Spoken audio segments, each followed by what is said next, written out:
So this is one thing I've been wanting to discuss as of recent, and that is Sega's new way of trying to make even more money. For a little while now, arguably since the release of Sonic Colors Ultimate, Sega has opted to add a second edition of their games that include extra content that is locked by a paywall. These are known as the Digital Deluxe editions, and I'm generally not a fan. Basically, for an extra $5 or so, you can access content that really should have been in the base game. Sega is including this behind an extra $5 in order to, well, make even more money than they're already making. Observe the edition chart, where you can spend an afternoon trying to figure out what it all means. This is what Sega has been adding to many of the recent games, and it's just generally awful. So let's take a look through some of the games Sega has this whole Digital Deluxe plan in. Starting with Sonic Colors Ultimate. This is arguably one of the first instances of the whole Digital Deluxe thing, so for an extra $5 on top of the already $40 price tag, you can access a number of extra goodies. These include extra gold cosmetics, Sonic movie cosmetics, extra music tracks, and early access to the game. Now, the cosmetics are fine. Most games include extra cosmetics and costumes for your character as pre-order bonuses or just really cheap DLC. Now, the cosmetics in Colors Ultimate are, well,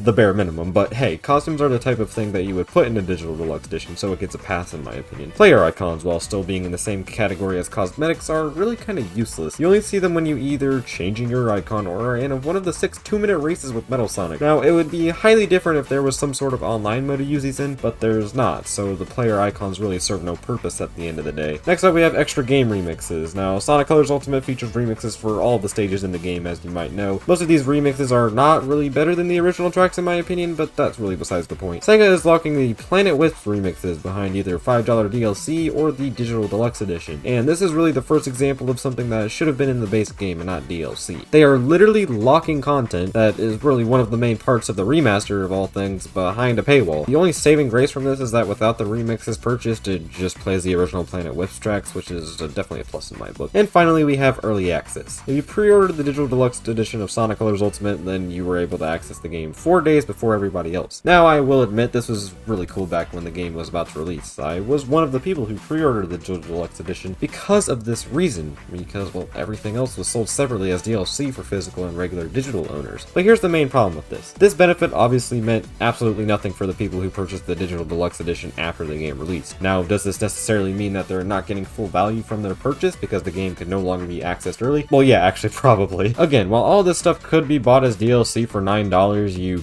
could have bought a physical copy that included its own extra goodies on top of the DLC, which gives it more value in my opinion. I just feel like the main reason why many people, myself included, pre-ordered the Digital Deluxe edition was so I could play the game earlier than most other people. But anyway, I think that the Digital Deluxe edition of Colors Ultimate is pretty bare bones nowadays since you can no longer access one of the main selling points. Next up, we have Super Monkey Ball Banana Mania. So this game released not too long after Colors Ultimate, but it pretty much is in a similar situation. What I mean by this is that the Digital Deluxe version of Banana Mania offers very similar additions to Colors Ultimate. The Digital Deluxe version of the game offers early access, extra character costumes, classic music, and extra characters from other Sega IPs. There's really no point in giving my full thoughts on the deluxe edition of Banana Mania because it's just so similar to Colors Ultimate, which makes sense because this came out a little over a month after Colors Ultimate, but the whole early access thing still applies here. It really serves no purpose after the launch. Another thing I want to bring up for this is that the Digital Deluxe version for Banana Mania is $10 extra instead of just the regular $5, which is still kind of scummy, and it really just adds the same stuff as Colors Ultimate, so I don't see why the price is any higher, but hey, whatever. And finally, we have Sonic Origins. The most recent instance of Sega's whole Digital Deluxe scheme comes in the form of Sonic Origins, and I just gotta say, this is the worst out of the 3. Say what you will about Sonic Origins, but I too believe that it's just a collection of buggy and crappy ports of 30-year-old games for a full price. But the Digital Deluxe version of Origins does nothing but add fuel to the, well, very large fire they already created. I mean, I don't really need to say much besides just look at this chart, man.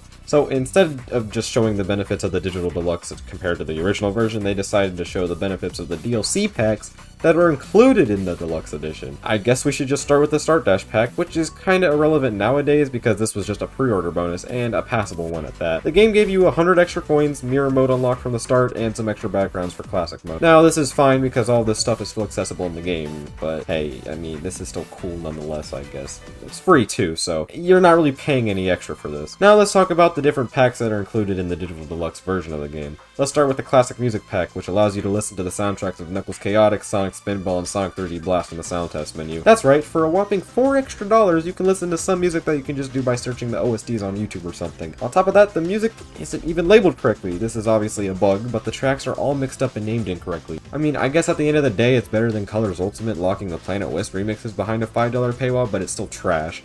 And finally, we have the Premium Fun Pack, which just garbage, just plain filthy scummy garbage. Let's just get the good extras out of the way, which are the expert missions. These are fine. They're fine. DLC, fine. Many other games have extra hard modes and that kind of thing locked behind DLC. This is nothing new. The main problem with the entire Digital Deluxe Edition and Origins are the extra character animations. Yeah, you heard that right, character animations. As a part of the premium fun pack or whatever, you can too experience Sonic and friends just doing random crap on the islands. I know, amazing purchase, am I right? Literally, what is the point of locking this behind DLC though? This is just a cool addition, it's a game, sure, but locking it behind a paywall, it really just baffles me. On top of that, the premium fun pack also unlocks these little sprite animations in the sound test, which is just another thing that shouldn't have been locked behind DLC. It would be different if you can maybe, I don't know, customize the islands, maybe put some different characters on them, I don't know, something. It's just confusing to me why Sega didn't decide to go with adding extra palette or sprite swaps, some kind of customization to Sonic Origins like the previous two games that were already mentioned. Or maybe just extra playable characters? Why not add Amy or Metal Sonic as DLC? I know it would be extra work, but hey, it would be way cooler than just some animations that I'll look at for 2 seconds before hopping into a game. And that, my friends, are the Digital Deluxe versions of Sega games. I really hope this doesn't become a main thing for Sonic games, and many other people will simply not be happy if Sonic Frontiers had a Digital Deluxe version. Can we please just put everything into one package and not do whatever this is? That's going to go hand it off for today's video, guys. Thank you all so much for watching, and I'll see you all later. Goodbye.